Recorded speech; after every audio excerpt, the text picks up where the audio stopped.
तो मैं भी परमेश्वर पिता का धन्यवाद करता हूँ। 2 दिन गैप होने से लगता है कि बहुत लंबा गैप हो गया। एनी हाउ, परमेश्वर ने हमारी सहायता की है, सुधि लिया है। ये उसकी दया है कि उसने हमें और अपने वचनों में आगे बढ़ने में उसका अवसर प्रदान करते हैं। और इसलिए इससे पहले कि मैं आज अपने विशेष जो टॉपिक है उसमें आऊं, एक वचन पढ़ाना चाहता हूं। इससे पहले कि अभी मैंने जो पिछले 5 दिन का जो विषय लिया, यदि मैं कहूं कि हमारे इस अध्ययन का वो कैटलॉग था। Now from today we are going to enter in the particular topic जो हमारी एक्चुअल में आवश्यक, वो बातें भी आवश्यक थी, पर वो कुल मिला के हम लोगों ने टॉपिक्स नोट्स किए हैं कि कौन कौन सा विषय हमारा एकदम कंफर्म होना चाहिए। और इसलिए इससे पहले कि हम आगे बढ़े, मैं निवेदन करूंगा भाई अलेक्जेंडर मत्ती रचित सुसमाचार उसका 11 अध्याय और उसके 12 पद को पढ़ेंगे एक बार। मत्ती 11 का 12 पढ़ना है हमको। यूहन्ना बपतिस्मा देने वाले के दिनों से अब तक स्वर्ग के राज्य पर जोर होता रहा है और बलवान उसे छीन लेते हैं। ये इस लाइन को मैं पढ़ता था तो मुझे समझ में नहीं आता था ये बोलना क्या चाहता है। यूहन्ना बपतिस्मा देने वाले के समय से स्वर्ग के राज्य का अनाउंसमेंट पुराने नियम में उसकी बातें, उसकी प्रोफेसी किया गया, पर अब निकट आ गया है ये बात शुरू किया यूहन्ना ने, और उसी के बाद यीशु ने उसको कंटिन्यू किया और अभी तक हम लोग उसी को कंटिन्यू कर रहे हैं कि the kingdom of God is near eight hand. अब यहां लिखा हुआ है, क्या बोल रहा है ये, एक बार फिर से पढ़िए उसको। अच्छा, नेटवर्क चला गया मेरे ख्याल से। जिसका खुला हुआ है पढ़ लीजिए। यूहन्ना बपतिस्मा देने वाले के दिनों से अब तक स्वर्ग के राज्य में बल पूर्वक प्रवेश होता रहा है और बलवान उसे छीन लेते हैं। इसको जरा मैं सरल ढंग से समझा दूं कि स्वर्ग है कहां। स्वर्गों का स्वर्ग ऐसा बोलते हैं, हाईएस्ट हेवन। मैंने बताया कि कितने हजार किलोमीटर ऊपर जाना है। इस पृथ्वी से जो डोमेस्टिक एंड जो इंटरनेशनल फ्लाइट्स होती हैं वो इस पृथ्वी के वायुमंडल के भीतर कुछ हजार फीट की ऊंचाई पे चलती है। स्पेस में जब किसी को जाना होता है तो क्या होता है सिस्टम, कोई बताएगा? अमन, कैन यू टेल? अच्छा, उसके लिए मैनू बोलो। पूरा उनको ट्रेनिंग दी जाती है कि वैक्यूम में कैसे रहना है और एक्सट्रीम टेम्परेचर्स में कैसे रहना है। उनको स्पेस सूट दिया जाता है जो नहीं, वो सब नहीं पूछ रहा हूं मैं। स्पेस में जाने के बाद की बात नहीं कर रहा हूं। ये स्पेस में एंट्री कौन सा वायुयान कर सकता है? रॉकेट, उसको रॉकेट बोलते हैं। स्पेस में एरोप्लेन नहीं जा सकता। रॉकेट का सिस्टम क्या होता है? दिवाली में भी रॉकेट चलाया जाता है। क्या करते हैं? नहीं, आग लगाते हैं तो फिर वो तेजी से ऊपर जाता है। एस्केप वेलोसिटी चाहिए होती है उसको एटमॉस्फेयर को चीर के उतने सेकंड्स में पार होगा तभी जा पाएगा, नहीं तो रह जाएगा रॉकेट। इजी वे पे it's a very clear example for believers. Yeshu ने वही बोला है कि स्वर्ग के राज्य में एंट्री बिना बल के होगी ही नहीं। पहले तो मन बना लो, ढीला ढाला व्यक्ति वहां एंटर कर ही नहीं सकता। जिसका विल पावर कमजोर है या जो व्यक्ति प्रवेश करने के लिए बल यूज नहीं करेगा वो उधर जाएगा ही नहीं। वो बोल रहा है रॉकेट टाइप का ब्लास्ट होना पड़ेगा। अच्छा, कितने बार ब्लास्ट होता है मालूम है? एक बार स्पेस से बाहर निकलने के लिए ब्लास्ट होता है, उसके बाद उसको फिर बीच बीच में हर रॉकेट के लिए प्लान किया जाता है। यदि चला गया ऊपर और ऊपर फिर से ब्लास्ट नहीं होगा तो नीचे नहीं आ सकते। Read it again, then you will get only. आज के बाद जो अध्ययन अभी तक का सब ठीक था, चलेगा, पर इधर आगे का चलेगा नहीं। तुम्हारे अंदर यदि उसमें प्रवेश करने की इच्छा बलवान नहीं है, हाँ, तो तुम नहीं जा सकते भाई। तुम सुनते रहोगे पर समझोगे नहीं, तुम देखते तो रहोगे पर दिखाई कुछ नहीं देगा। ये सब लाइनें मैं बता चुका हूं, फिर से पढ़ना एक बार। यूहन्ना बपतिस्मा देने वाले के दिनों से अब तक स्वर्ग के राज्य में बल पूर्वक प्रवेश होता रहा है। बिना बल के प्रवेश होगा ही नहीं। तुमको पूरा एड़ी चोटी का जोर लगाना पड़ेगा। ढीला ढाला कार्यक्रम में कुछ भी चल जाएगा, ये हो नहीं सकता। सबसे पहली बात, किसने बोला है ये? किसकी लाइनें हैं? यीशु कह रहा था, कुछ आर्गुमेंट चल रहा था। यूहन्ना के चेले आए थे उसके पास, पढ़ लेना बाकी आप। और उसने यूहन्ना के बारे में कुछ कहा, कुछ आगे कहा, कुछ पीछे कहा, पर ये एक लाइन घुसाया बीच में। मुख्य पूरे 11 अध्याय में यही लाइन मेरे को मुख्य लगा, मेरे लिए। आपके लिए कैसा है? हम लोग अक्सर, मैं प्रार्थना सुनता हूं पूरा, जब भी कोई प्रार्थना करता है ना तो मैं पूरा ध्यान लगा के रखता। तो अक्सर हमारे छत्तीसगढ़ की कलीसिया में एक लैंग्वेज बोली जाती है जो बाइबल सम्मत नहीं है। अभी तक क्या बोलते हैं मालूम?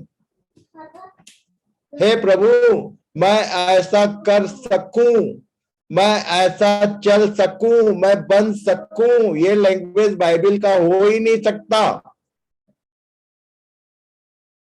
यू हैव टू डू, तुमको करना ही पड़ेगा। जो सामने आ रहा है उसको करना पड़ेगा।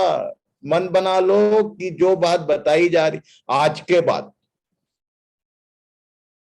जो नहीं करेगा या जो नहीं कर सकेगा उसकी एंट्री वहां नहीं है। Being a man of God, it's my announcement कि तुम नहीं जा सकते।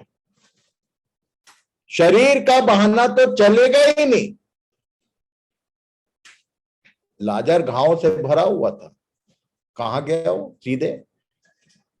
तो शरीर में तुम्हारा क्या कमजोरी है से मतलब नहीं है। वो तो बोला शरीर तो निर्बल है, दुर्बल है। आत्मा क्या क्या लाइन है वो? कोई बोलेगा? आत्मा तो तैयार है। आत्मा तो तैयार है पर शरीर दुर्बल है बोलते हैं। शरीर में कोई दुर्बलता है, नो प्रॉब्लम एट ऑल। अभी बेला सिस्टर बोल रही थी, रूपेश को बता रही थी कि बेटा मैं थोड़ा चलने लगी हूं, मैं 7 साल से आई कांट वॉक, चल ही नहीं सकता।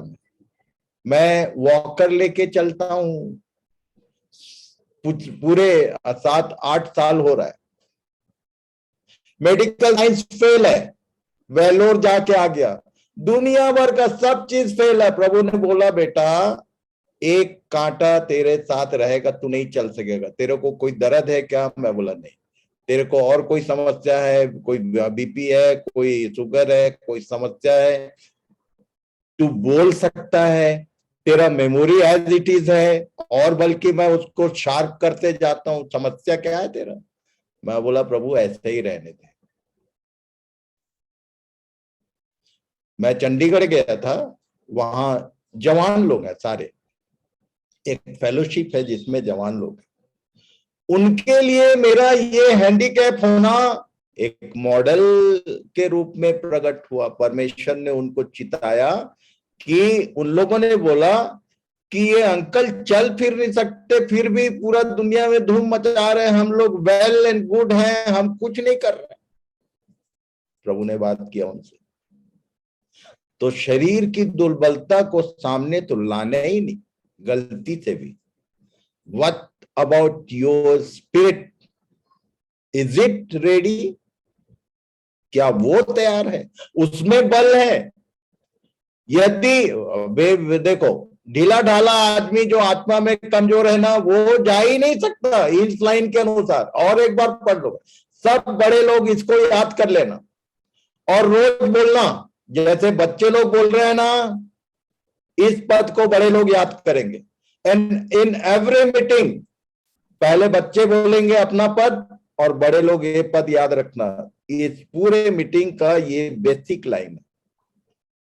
यदि ये नहीं हो तो हुआ, फिर से पढ़ो भाई एक बार, सब बड़े लोग याद करेंगे इसको और हर दिन बोलेंगे। यस, पढ़ो। यूहन्ना बपतिस्मा देने वाले के दिनों से अब तक स्वर्ग के राज्य पर जोर होता रहा है और बलवान उसे छीन लेते हैं। जो इसको छीन नहीं सकता उसको नहीं मिलेगा। बलवान तो बलवान किसमें? शरीर में नहीं, आत्मा में। इसलिए so from this line on screen, यहां से हम लोग आज के अध्ययन में एंटर करेंगे। पर ये बैकग्राउंड में ये पद हमेशा याद रखना आज के बाद, बड़े लोग खासकर, कि किस तरह का कमजोरी परमेश्वर ने चेलों को बोला था कि जब पवित्र आत्मा आएगा तो क्या पाओगे? कोई किसी को याद है? सामर्थ पाओगे। अरे तो पवित्र आत्मा आया और तुम दुर्बल हो तो तुम उसको झुठला रहे हो, कैसे तुम एंटर करोगे? एक तरफ पवित्र आत्मा की बात करते हैं और दूसरी तरफ मैं कमजोर हूं, मेरे लिए प्रार्थना कीजिए, तो ऐसा कीजिए, तो ऐसा कीजिए। Don't say that. बोलो कि yes, in him I am powerful, बलवान, तभी तो जाओगे। और यदि कहीं पर भी कुछ एक्शन में आने में जो बातें लागू करनी है उसमें कमजोरी हुई, तो तुम्हारा एंट्री नहीं है, सीधी बात। चलो पढ़ो भाई, आमोस 8 उसके 11-12। परमेश्वर यहोवा की यह वाणी है, देखो ऐसे दिन आते हैं जब मैं इस देश में महंगी करूंगा, उसमें न तो अन्न की भूख और न पानी की प्यास होगी, परंतु यहोवा के वचनों के सुनने ही की भूख प्यास होगी। और लोग यहोवा के वचन की खोज में समुद्र से समुद्र तक और उत्तर से पूरब तक मारे मारे फिरेंगे, परंतु उसको ना पाएंगे। जब मैं इसको पढ़ता था तो बीइंग स्कॉलर मैं घुसता हूं, कोई भी बात को पढ़ के ऐसी निकल गया ऐसा करता है। यहां लिखा है एक अकाल के बारे में, महंगी करूंगा, बहुत महंगा पड़ेगा वो, और वो भी अन्न की नहीं, खाने पीने की शारीरिक आवश्यकताएं महंगी नहीं होंगी। क्या चीज महंगा होगा? यहोवा के वचनों के सुनने ही की भूख प्यास होगी, और इसको लोग खोजेंगे और पाएंगे। तो कई लोगों को मैंने बोलते सुना कि परमेश्वर का वचन एक दिन उठा लिया जाएगा। झूठ बात। परमेश्वर का वचन उठा लिया जाएगा, ये गलत थ्योरी है। अभी आप लोग ध्यान करो कि परमेश्वर के वचन का अकाल कैसे पड़ सकता है। कैसे? इस दुनिया में सबसे ज्यादा भाषा में उपलब्ध और सबसे ज्यादा संख्या में प्रिंट होने वाली यदि कोई किताब है, पता कर लेना, it is called the Bible. दुनिया में और कोई किताब नहीं है जो सब भाषा में, सब लोकल बोली में अवेलेबल हो। This is available. और ये आजकल तो सॉफ्टवेयर ऑनलाइन का जमाना आ गया, तो हर लैंग्वेज में तुम्हारे मोबाइल में 12-15 लैंग्वेज का बाइबल अवेलेबल, पैरेलल अवेलेबल। ध्यान से पढ़ो तो सही कि किसकी भूख और प्यास होगी लिखा है। येलो कलर एक बार फिर से पढ़ो। यहोवा के वचनों के सुनने ही की भूख प्यास हो। सुनने की भूख प्यास होगी।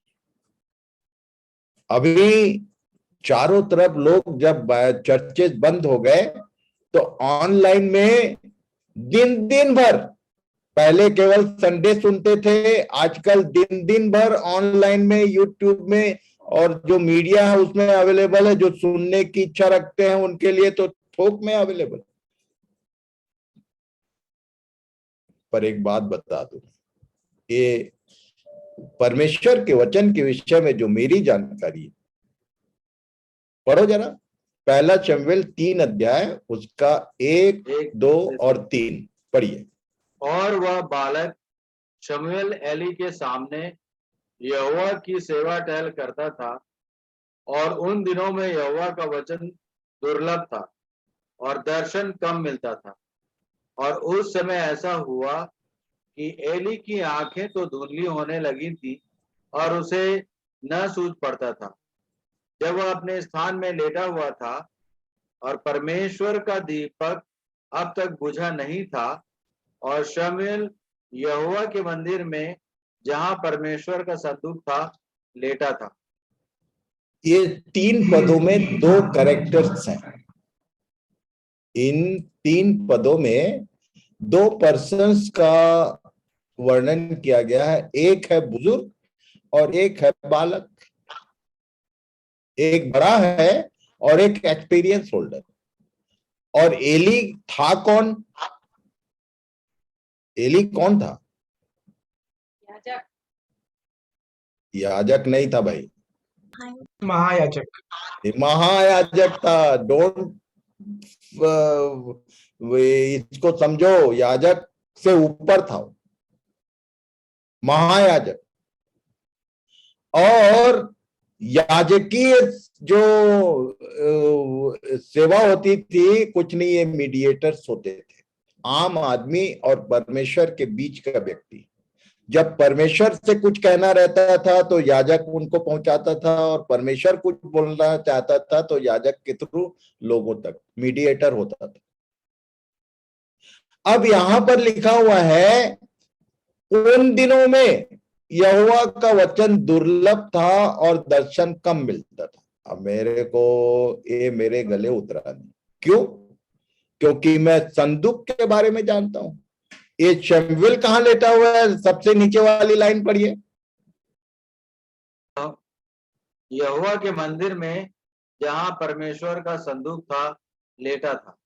ये परमेश्वर का संदूक ये था क्या? इसको बोलते हैं arc of covenant. What was that? ये जो संदूक है, ये संदूक, भाई संदूक बोलने से, संदूक का मतलब उसको किसके लिए बनाया गया था? Anyone can? वाचा की पट्टियां, हारून की छड़ी। हारून की छड़ी और ये सब बाद में था। वो केवल 2 पट्टिया के लिए बनाया गया था। बाद में उसमें मन्ना और छड़ी और वो सब को रख डाल दिया गया। पर एक्चुअल में ये संदूक बनाया गया था किसके लिए? जो परमेश्वर ने अपनी उंगलियों से लिख कर 2 पट्टियां दी थी, उसको रखने के लिए। अब यहां ऊपर और नीचे वाली लाइन में मैं फंस गया। यहां लिखा है ऊपर में ग्रीन लाइन कि यहोवा का वचन दुर्लभ था, और यहां संदूक में तो परमेश्वर का वचन लिखित में रखा हुआ है। का मतलब क्या हुआ भाई?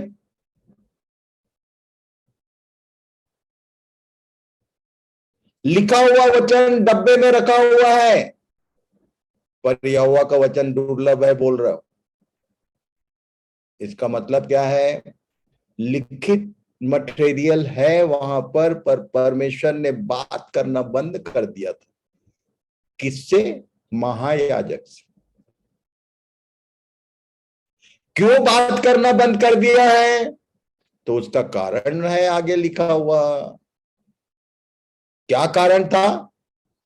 परमेश्वर ने एली को आवाज दिया ही नहीं। एली से परमेश्वर ने बात नहीं किया। क्यों?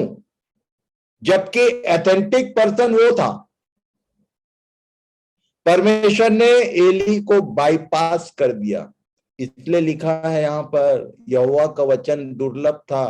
परमेश्वर ने बातचीत करना बंद कर दिया था, और यदि स्पोकन वर्ड नहीं आता है तो दर्शन कभी नहीं मिलेगा।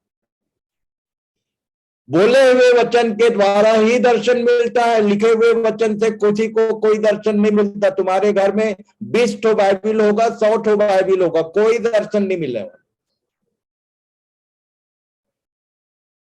Can you say that today परमेश्वर, तुमने पढ़ा होगा, आज मैंने ये वचन पढ़ा, आज मैं इस वचन से पढ़ा, मैं गवाहियों में ये लाइन सुनना चाहता हूं। क्या? कि कोई तो बोले कि आज प्रभु ने इस वचन से मुझसे बात किया, मुझसे बोला। लिखा हुआ वचन और बोला हुआ वचन, ये दोनों में फर्क होता है। लिखे हुए वचन से बोले हुए वचन में मालूम है कंस्ट्रक्टिव पावर है। उत्पत्ति 1 इसी का उदाहरण है। Then God said, then God said, हमेशा परमेश्वर ने कहा और हो गया, कहा और हो गया। परमेश्वर जब तक बोलेगा नहीं, तुम्हारा बिगड़ा हुआ जीवन बनेगा नहीं। या घर की कोई परिस्थिति यदि कुछ गड़बड़ है, लिखा है उत्पत्ति में ये पृथ्वी बेडौल और सुनसान पड़ी थी, उसको परमेश्वर ने सुडौल कैसे किया। अभी हम लोग इधर उधर, ये अच्छी बात है कि अलेक्जेंडर एंड फैमिली हर छुट्टी में कहीं न कहीं घूमने जाते हैं, है? कभी कुल्लू मनाली, तो कभी सिक्किम, तो कहां कहां, हमेशा। ये घूमने देखने लायक नहीं था, बिगड़ा हुआ था। उसने बोल बोल के 6 दिन में इसको हरा भरा और देखने घूमने लायक बनाया। तुम्हारे जीवन को भी देखने लायक बना सकता है वो, यदि स्पोकन वर्ड का गंभीरता पूर्वक तुम इसको समझोगे और अप्लाई करोगे बलपूर्वक। सबसे पहली बात यह है कि ये जो किससे बात कर रहा था परमेश्वर? एली से कि शमूएल से? और शमूएल के बारे में क्या लिखा है? पहला लाइन फिर से पढ़ो। और वह बालक शमूएल एली के ये बालक था। मत्ती 18 अध्याय उसका एक पद निकाल के जरा पढ़ो।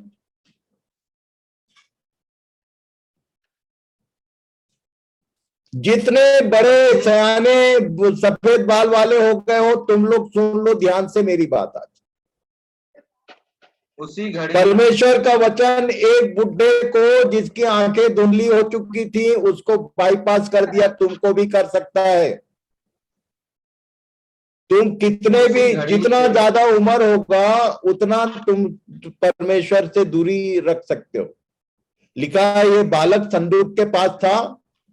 ये बच्चे लोग पद याद कर रहे हैं, और बुढ़े लोग, तो उनके लिए भी आज प्रभु ने एक वचन दिया, इसको याद रखना। बलवान छीन लेते। पढ़ो भाई 18 का 1 से। उसी घड़ी चेले यीशु के पास आकर पूछने लगे कि स्वर्ग के राज्य में बड़ा कौन है। इस पर उसने एक बालक को पास बुलाकर उनके बीच में खड़ा किया और कहा, मैं तुमसे सच कहता हूं, यदि तुम न फिरो और बालकों के समान न बनो तो स्वर्ग के राज्य में प्रवेश करने नहीं पाओगे। एक एक सीढ़ी बढ़ाते जाता है ये। पहले बोल रहा था मन फिराओ तो स्वर्ग के राज में जाओगे, मन फिराओ निकट है। यहां बोल रहा है कि नहीं नहीं, मन फिराना पर्याप्त नहीं है।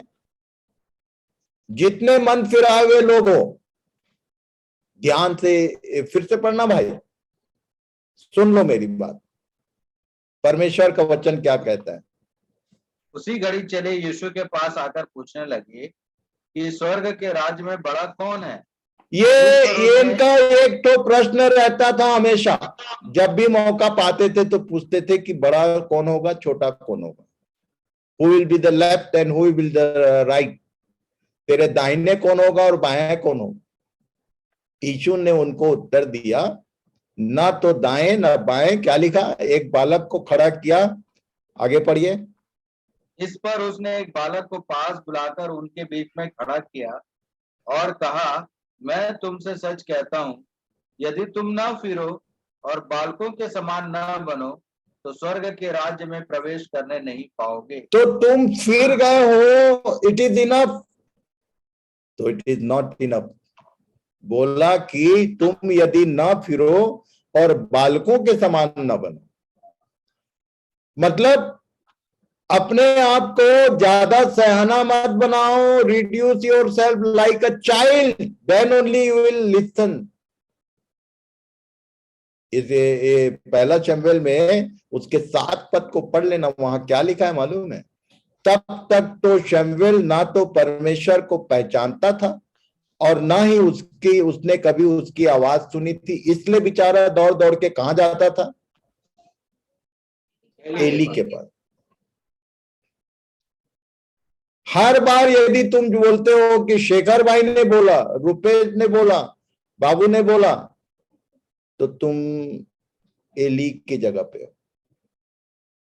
ये शमूएल जो है वो उसको मालूम नहीं था, पर मैं बताना ये चाहता हूं, परमेश्वर यदि बोलना चाहता है तो वो न तो उम्र देखता है और ना ही तुम कितना ज्ञान रखते हो उसके ऊपर बात नहीं करेगा।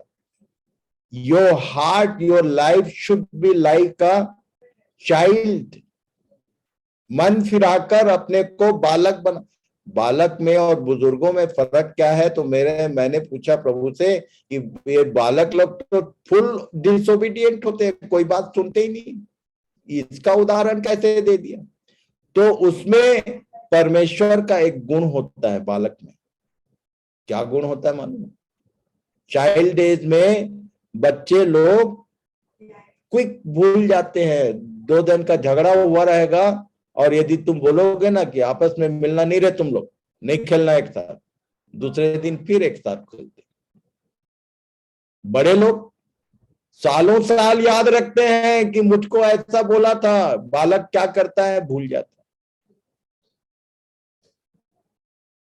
It is required to get to receive spoken word. इसके बारे में written word and spoken word. Written word उसमें पावर नहीं है, याद रखना। कई लोग क्या करते हैं मालूम है, ईसाई लोग, भूत प्रेत ना आए, गलत बुरा सपना ना आए तो कहां रखते मालूम, बाइबल को सिरहाने में। सिरहाने में रख के सोने से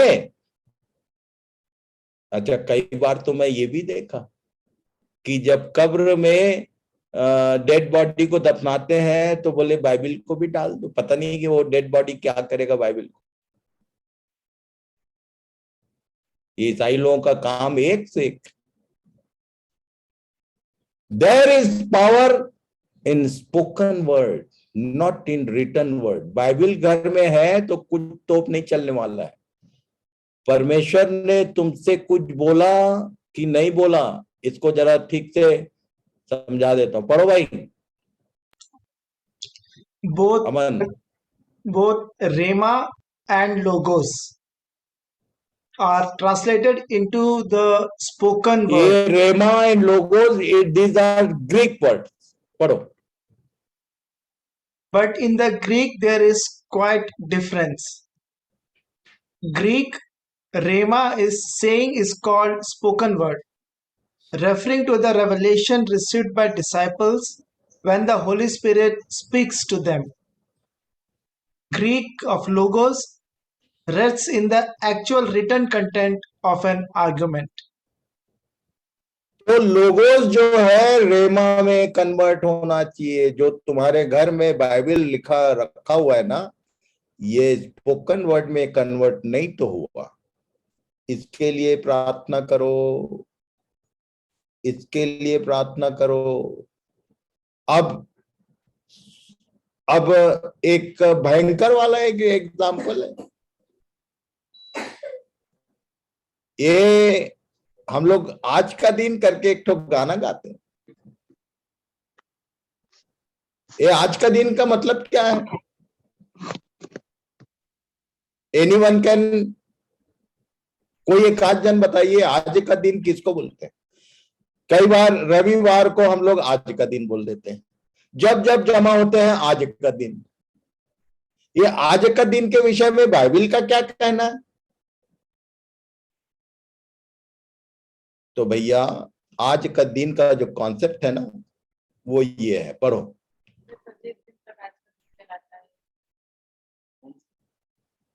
इब्रानी 3 अध्याय 7 से 13 पढ़ो.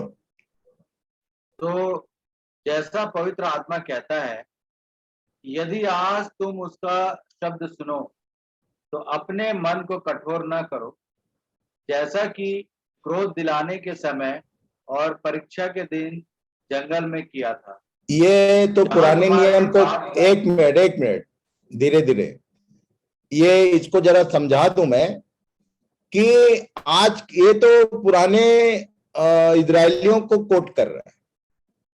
आज के समय में क्या होता है मालूम? परमेश्वर का वचन जब हमसे बात करता है, हमसे सीधे कुछ बोलता है, तो हमको तुरंत शैतान किसको याद दिलाता है मालूम? बगल वाले को. ये ना इसके लिए है. या जो नहीं आया है आज वो होता ना, तो आज का वचन ना सही में उसके लिए कहा. अरे दर्पण के सामने खड़े होके तुम दूसरे का चेहरा देख रहे. ये परमेश्वर का वचन यदि आ रहा है तो it is directly for you. It's individual application होता है, सामूहिक भी नहीं होता है. पति पत्नी दोनों के लिए नहीं होता है, अलग अलग एक्सेप्ट करना पड़ता है. इसलिए ये याद दिला रहा है आज का दिन का डेफिनेशन इधर है. यदि आज तुम उसका शब्द सुनो तो अपने मनों को कठोर मत करो. इन लोगों ने कठोर कर लिया था. और आगे पढ़ो.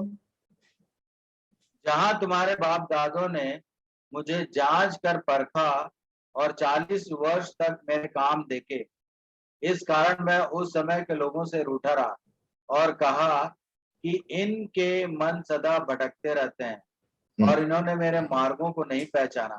तब मैंने क्रोध में आकर शपथ खाई कि वे मेरे विश्राम में प्रवेश करने न पाएंगे. हे भाइयों, चौकस रहो कि तुम में ऐसा बुरा और अविश्वासी मन न हो जो जीवते परमेश्वर से दूर हट जाए. वरन जिस दिन तक आज का दिन कहा जाता है, हर दिन एक दूसरे को समझाते रहो. ऐसा न हो कि तुम में से कोई जन पाप के छल में आकर कठोर हो जाए. ये लाइन जो नीचे रेड ब्लॉक में है, इसको मैं 20-30 बार पढ़ा, मेरे गले नहीं उतरा, समझ में ही नहीं आया बोलना क्या चाहते. जिस दिन तक आज का दिन कहा जाता है, मैं बोला ये क्या मतलब है यार? तो ये इसका मतलब प्रभु ने मुझे समझाया. मैं याद करता हूं, मैंने बताया था कि एक मीटिंग में गया था और तब वो एक लाइन, कौन जाएगा, उसने एक रात तो रात भर मैं सोया नहीं, मुझको लगा कि कोई बोल रहा है मुझसे कौन जाएगा कौन जाएगा, आखिर में मेरे मुंह से निकला कि मैं जाऊंगा। पर मैंने बोला कि व्हाट आई विल डू, क्योंकि मैं तो फुल नास्तिक था।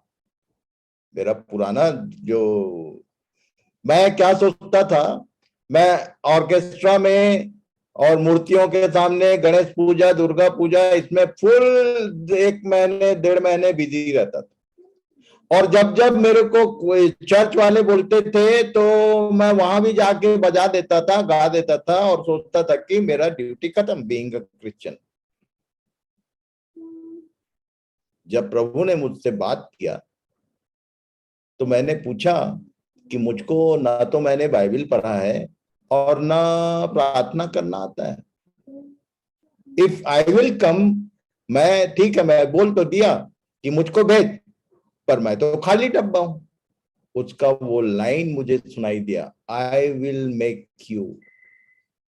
तब से लेकर आज तक वो मुझे बना रहा है, क्योंकि मैंने उसके स्पोकन वर्ड को रिस्पॉन्स दिया।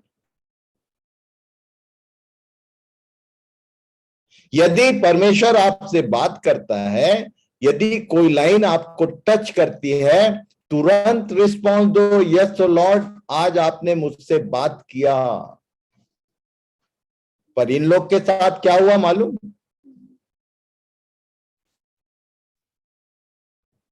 पढ़ लो।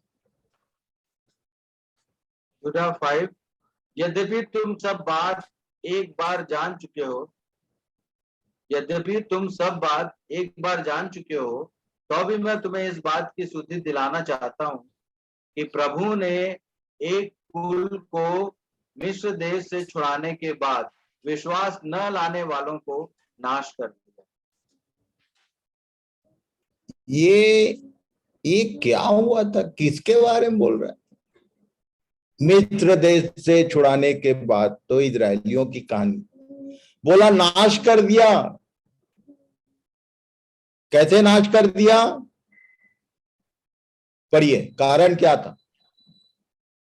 हिब्रू 4 चैप्टर 2, क्योंकि हमें उन्हीं की नाई सुसमाचार सुनाया गया है, पर सुने हुए वचन से उन्हें कुछ लाभ न हुआ, क्योंकि सुनने वालों के मन में विश्वास के साथ नहीं बैठा।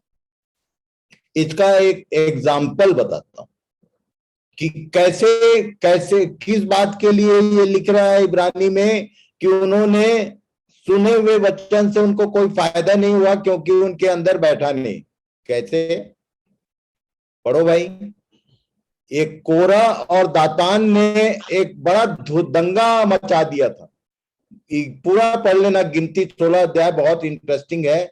जमीन फट गई और निगल लिया लिखा है, पर मैं केवल अपने काम की बात बता रहा हूं। क्या पढ़ो जरा।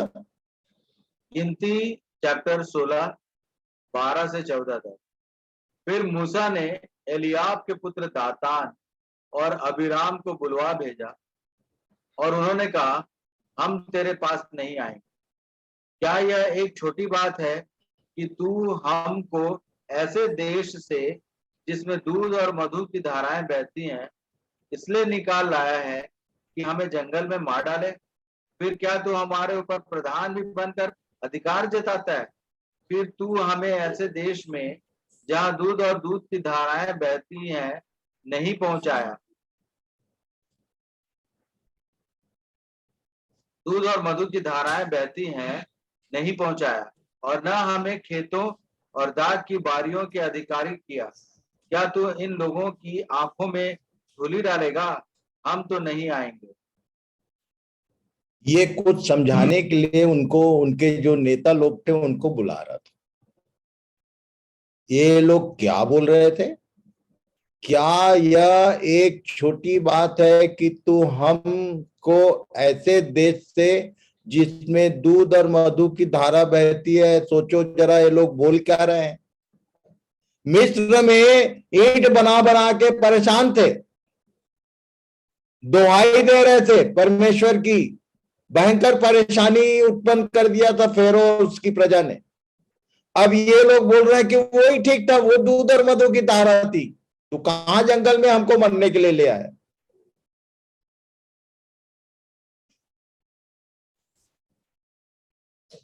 नए नियम का मुख्य मैसेज है, मन फिराओ, स्वर्ग का राज्य निकट है। जो लोग मन फिरा लेते हैं उन लोग स्वर्ग खोजते रहते हैं। स्वर्ग दिखता नहीं। जितने मन फिराए हुए लोग, जितने विश्वास में आए हुए लोग, उन लोग को अंदर दुनिया भर का बीमारी, दुनिया भर का कमी घटी, कभी इधर हाथ फैला रहे, कभी उधर हाथ फैला रहे, परेशानी में पड़े रहते हैं। उस समय में चेलों ने पूछा था कि हम जो सब कुछ छोड़कर तेरे पीछे हो लिए, हमको क्या मिलेगा? क्या बोला था यीशु ने? उसका आंसर खोज लेना। यहां तो जो भी है, तुमको स्वर्ग में सारा रिजल्ट मिलेगा जो यहां तुमने त्याग किया उसका। इधर कुछ नहीं मिलेगा। ध्यान से पढ़ना आप। इन्होंने परमेश्वर के वचन पर विश्वास नहीं किया। विश्वास नहीं लाने के कारण ये लोग नाश कर दिए गए। कनान पहुंचने से पहले ही जंगल में नाश हो गए। क्यों? क्योंकि ये लोग बार बार बोलते थे कि ये जंगल में मरने ले आए हम।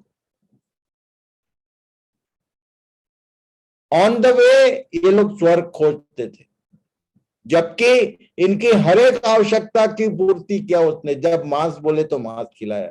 जब खाना, लिखा है व्यवस्था विवरण में कि 40 साल तक इनके पांव के चप्पल घिसे नहीं, कपड़े फटे नहीं। हम लोग को तो एक साल में कितने बार कपड़े और जूते खरीदने पड़ जाते हैं।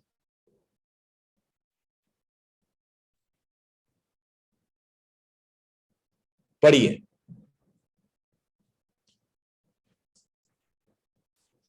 Unmute first. या प्रकाशित अब वाक्य 20 चैप्टर 20 11 से 15। फिर मैंने एक बड़ा श्वेत सिंहासन और उसको जो उस पर बैठा हुआ है देखा, जिसके सामने से पृथ्वी और आकाश भाग गए और उनके लिए जगह न मिली। फिर मैंने छोटे बड़े सब मरे हुओं को सिंहासन के सामने खड़े हुए देखा और पुस्तकें खोली गई। और फिर एक और पुस्तक खोली गई और फिर एक और पुस्तक खोली गई, अर्थात जीवन की पुस्तक। और जैसे उन पुस्तकों में लिखा हुआ था, उनके कामों के अनुसार मरे हुओं का न्याय किया गया। और समुद्र ने उन मरे हुओं को जो उसमें थे दे दिया, और मृत्यु और अधोलोक ने उन मरे हुओं को जो उनमें थे दे दिया। और उनमें से हर एक के कामों के अनुसार उनका न्याय किया गया। और मृत्यु और अधोलोक भी आग की झील में डाले गए। यह आग की झील तो दूसरी मृत्यु है। और जिस किसी का नाम जीवन की पुस्तक में लिखा हुआ न मिला, वह आग की झील में डाला गया। तो इस पूरे पैरा से केवल एक लाइन पर कंसंट्रेट करेंगे हम लोग। जिस किसी का नाम जीवन की पुस्तक में लिखा हुआ ना मिला, वह आग की झील में डाला गया। अब ये पुस्तक के बारे में, पुस्तकें, एक तो गाना सुनते हैं हम लोग, गाते भी हैं, खुल जाएंगी किताबें।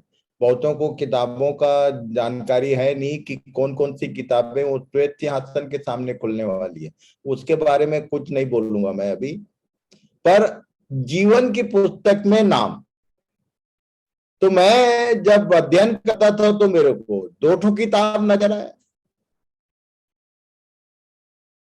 पहला जीवन की पुस्तक, पर इसके भी पहले और एक पुस्तक है। 2 किताब है। नए नियम में जीवन की पुस्तक, पुराने नियम में परमेश्वर की पुस्तक। कैसे? ये दोनों एक है कि 2 है, इसको ध्यान करेंगे। पढ़िए। गिनती 1 से 3।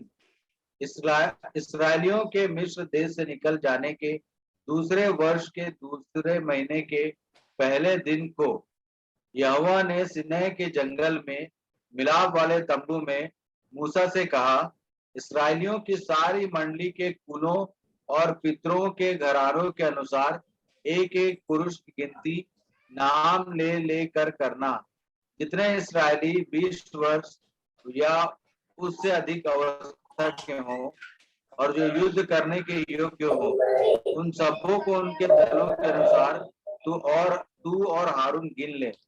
गिनती 1 का 18। मूसा और हारून ने दूसरे महीने के पहले दिन सारी मंडली इकट्ठी की। तब इसराइलियों ने अपने अपने कुल और अपने अपने पितरों के घराने के अनुसार 20 वर्ष व उससे अधिक अवस्था वालों के नामों की वंशावली लिखवाई। गिनती 1:46। वे सब गिने हुए पुरुष मिलाकर 6,03,550 थे, जिसमें लेवियों की गिनती नहीं है। यदि उसके 47 वर्ष को पढ़ेंगे तो वहां लिखा है लेवियों की गिनती नहीं की गई। तो इस किताब के अनुसार गिनती नाम की पुस्तकें ही बाइबल में है।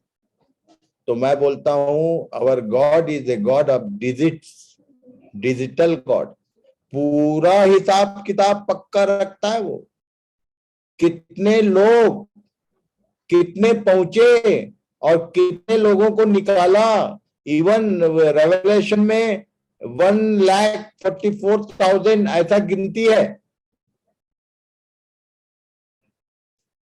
पर मालूम है ये जितने निकाले उसमें से केवल 2 लोग कनान में पहुंचे।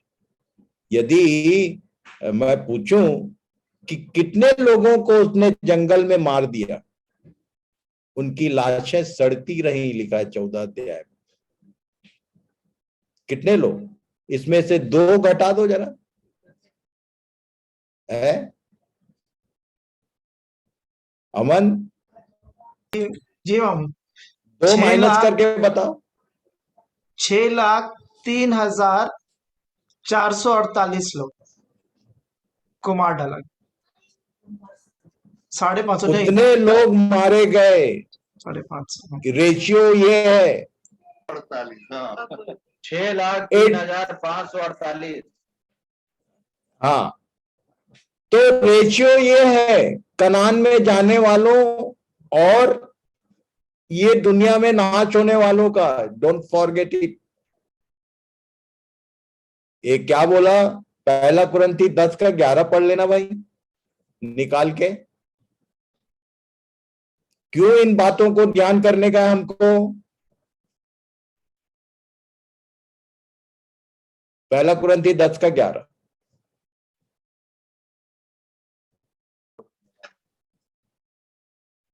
नाश होने वालों और प्रतिज्ञा के देश में जाने वालों का रेशियो।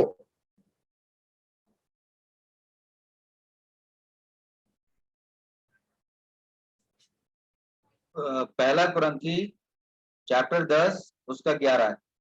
परंतु ये सब बातें जो उन पर पड़ी दृष्टांत की रीति पर थी और वे हमारे चेतावनी के लिए जो जगत के अंतिम समय में रहते हैं लिखी गई है।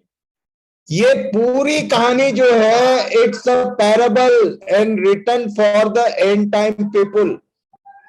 अंत के दिनों में रहने वाले लोगों के लिए लिखी गई है कि वो चेतावनी प्राप्त करें। जो नई चेतावनी प्राप्त करेगा, भाई देखो, पूरा बल प्रयोग करोगे तभी स्पेस में जाओगे, बीइंग अ रॉकेट। हल्के फुल्के ढंग से थोड़ा इधर थोड़ा प्रार्थना कर लिए, थोड़ा बाइबल पढ़ लिए, नो पॉसिबल। कोई नहीं जा सकता। इसलिए मेरी बातों को ध्यान से सुनना।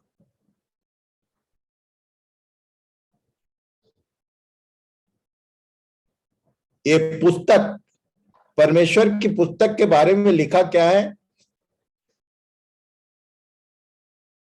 पढ़िए। निर्गमन 32, 31, 33, 31 से 33। तब मूसा यहोवा के पास जाकर कहने लगा कि हाय हाय, उन लोगों ने सोने का देवता बनवा कर बड़ा ही पाप किया है। तो भी अब तू उनका पाप क्षमा कर, नहीं तो अपनी लिखी हुई पुस्तक में से मेरे नाम को काट दे। यहोवा ने मूसा से कहा, जिसने मेरे विरुद्ध पाप किया है उसी का नाम मैं अपनी पुस्तक में से काट दूंगा। इस पुस्तक के विषय में एक स्पेशल बात यहाँ नोटिस में है कि नाम यदि लिखता भी है तो पाप किया तो काट भी देता है, क्योंकि यहां लिखा है जिसने मेरे विरुद्ध पाप किया उसका नाम मैं अपनी पुस्तक में से काट दूंगा। तेरा क्यों काटूं भाई, ये मूसा से कह रहा था। तो इस लाइन को याद रखना, परमेश्वर की पुस्तक में नाम है, पाप किया तो कट गया। तो ये परमेश्वर की पुस्तक है, इसके बारे में और क्या लिखा है पढ़िए। दानियल 12 उसका 1। दानियल 12:1। उसी समय मिकाएल नाम बड़ा प्रधान, जो तेरे जाति भाइयों का पक्ष करने को खड़ा रहता है, वह उठेगा। तब ऐसे संकट का समय होगा जैसा किसी जाति के उत्पन्न होने के समय से लेकर अब तक कभी ना हुआ होगा।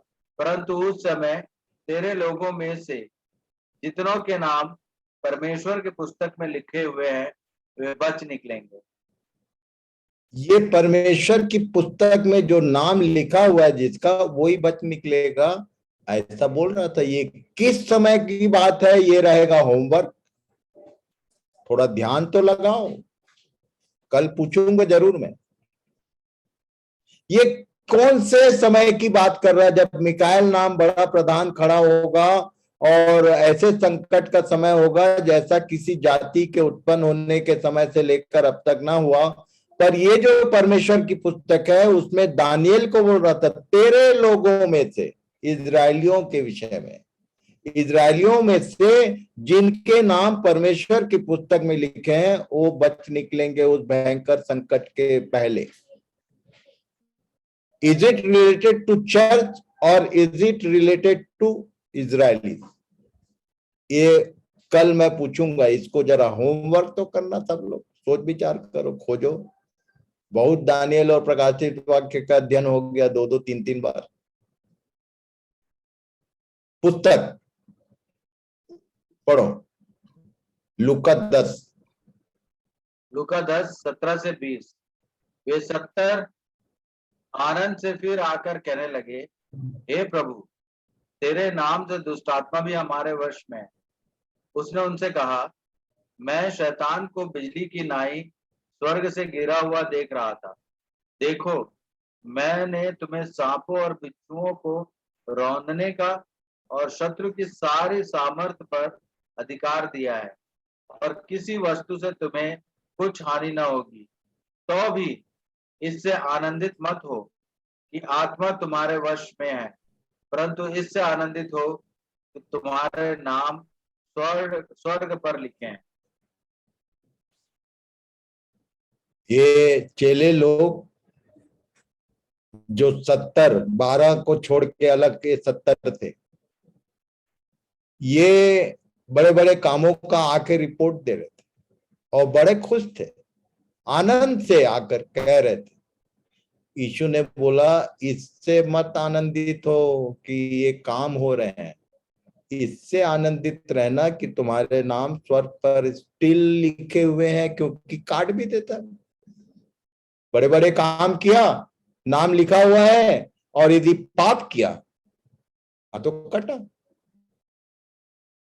ये जो 70 चेले हैं, इनका नाम जीवन की पुस्तक में है या परमेश्वर की पुस्तक में है? ये भी होमवर्क जरा सोचो तो सही, कौन लोग हैं? क्योंकि परमेश्वर की पुस्तक में नाम किसका होता है, जीवन की पुस्तक में नाम किसका होता है?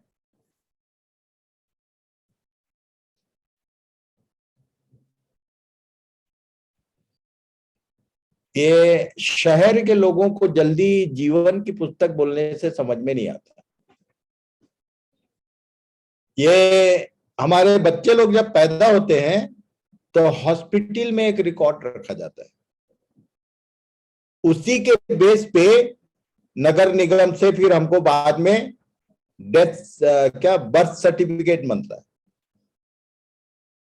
Birth certificate and death certificate both are essential.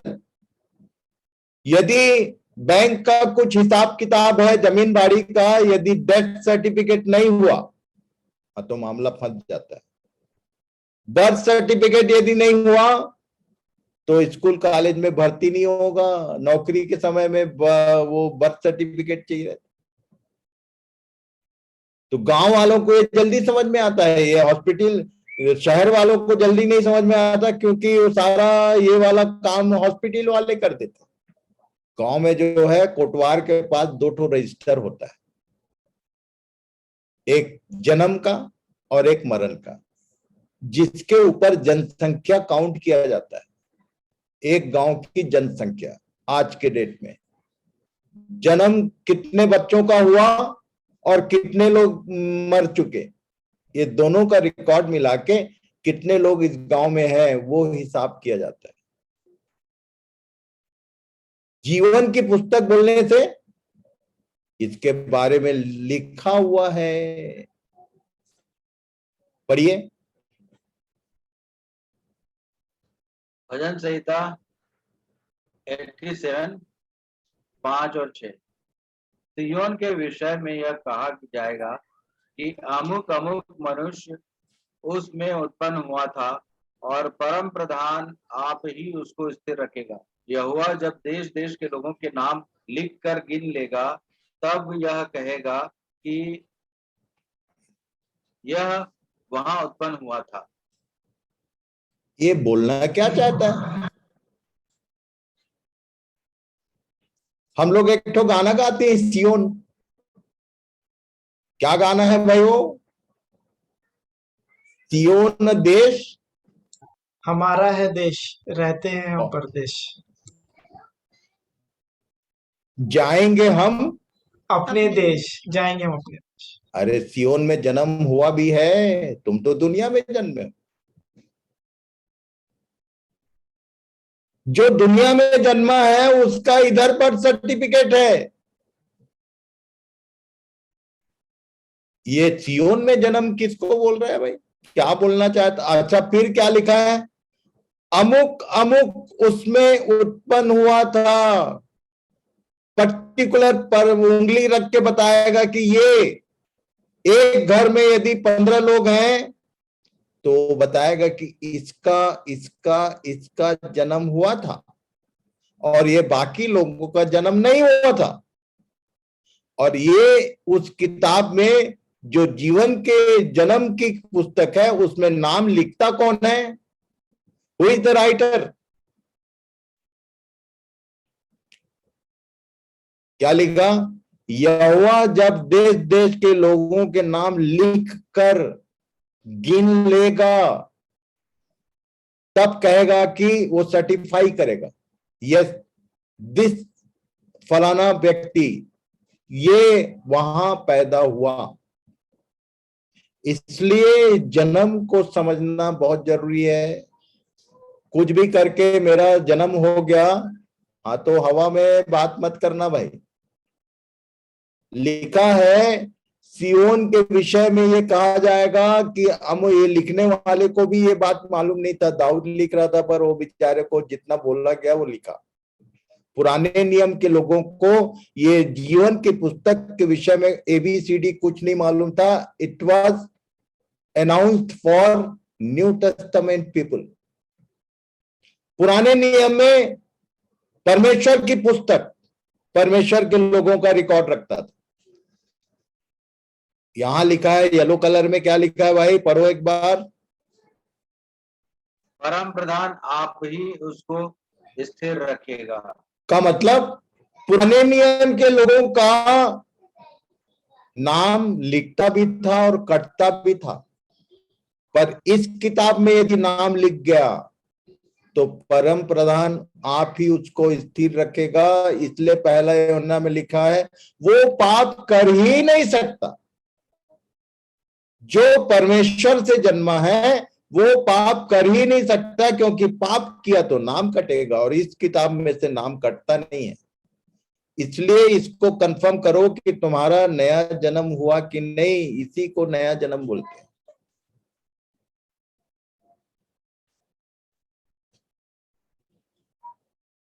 कल देखेंगे हम लोग आगे की बात। यदि नया जन्म नहीं हुआ तो सियोन नाम देश में तुम्हारा जन्म पत्री नहीं बन सकती। इसको याद रखो, इसको समझेंगे हम लोग कि आखिर ये नया जन्म होता कैसे है। केवल हम लोग शब्द नया जन्म होना चाहिए, नया जन्म होना चाहिए, किसका हुआ नहीं हुआ, ये सब के विषय में फुल गोलमाल है। पूरा परफेक्ट लाइन से देखेंगे कि ये शुरू कहां से होता है। कल हम लोग ध्यान करेंगे कि what is written here, amen. Why the one story and 4 Gospels? Matthew, Mark, Luke, and John. एक स्टोरी है। किसकी? ये चारों सुसमाचार में किसके बारे में लिखा है कुल मिला? यीशु के बारे। जबकि लूका 1 अध्याय को यदि पढ़ेंगे, लूका 1 का 1, 2, 3 पढ़ तो लो जरा।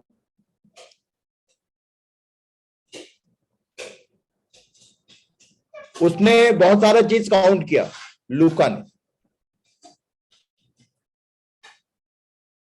लूका 1 का 1, 2, 3।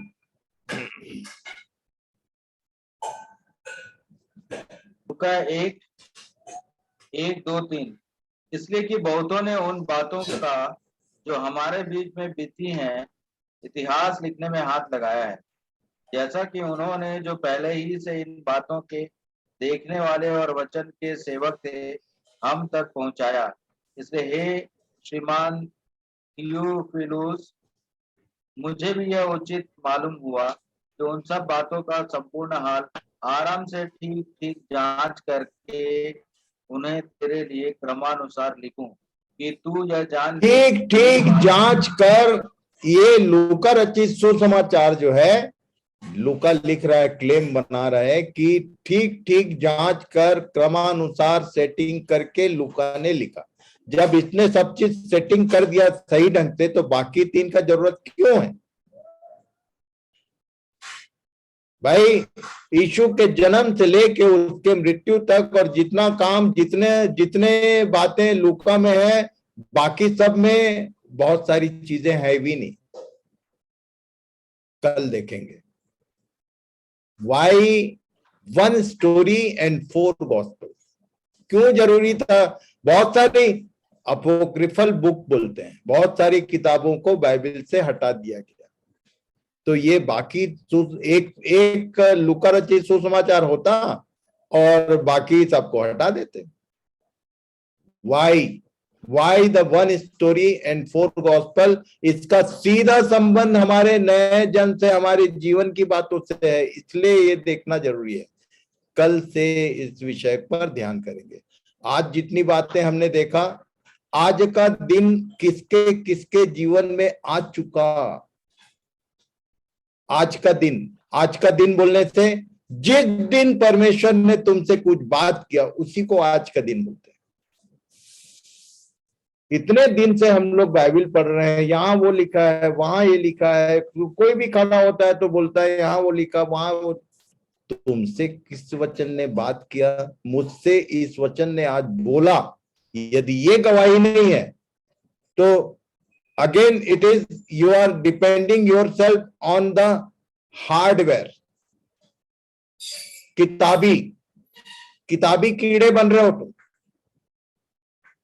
किताबी ज्ञान बढ़ रहा है, जीवन में कोई चीज आएगा नहीं। जीवन परिवर्तन तब तक नहीं होगा जब तक ये लोगो जो है रीमा में चेंज नहीं होगा। लिखा हुआ वचन, बोले हुए वचन में यदि नहीं बदला, प्रभु ने मुझसे बोला, यदि जैसे बच्चे लोग याद किए एक पद, कौन सा पद याद किए? बोलो जरा नाया एक बार। तीसरी वचन 30 का 17। जिस आंख से कोई अपने पिता पर अनादर की दृष्टि करे और अपनी माता की ये एक ही दिन हुआ है, समझे ना?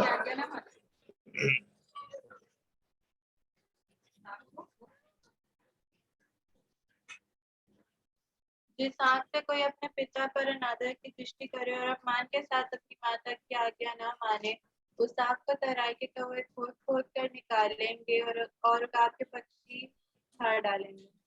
ये याद हो गया, ये लाइनें जो हैं याद हो गई। एक्शन में आया क्या? जब तक ये एक्शन में नहीं आएगा, तुम यदि बोलोगे कि प्रभु ने इस वचन से मुझको चिताया, अब मैं अपने माता पर अनादर की दृष्टि और पिता पर अनादर की दृष्टि नहीं करूंगी, एक्शन में यदि आ गया तो ये जीवन बन गया, नहीं तो ये ज्ञान है। It's like a knowledge only, it should be convert in life. यदि लाइफ में कन्वर्ट नहीं हुआ तो नाश होने से कोई नहीं बचेगा। इसलिए जो जो बातें हम लोग सुन रहे हैं, सीख रहे हैं, it should be convert in life. और ये इजी वे पे नहीं होगा, उसके लिए पूरा बल लगाना पड़ेगा। केवल ये पद को भी यदि लागू करना है बच्चों को तो बहुत ताकत चाहिए, उसके लिए बहुत मुश्किल पड़ेगा। कि कुछ भी स्थिति हो, अपने बाप पर अनादर की दृष्टि नहीं डालना है और माँ की बात को सुनना है। ये कब तक नहीं होगा? जब तक तुम्हारे अंदर पूरे बल के साथ उसको मानने का मन नहीं बनाओ। Exactly same thing is for all elders. So God bless you all. Thank you very much.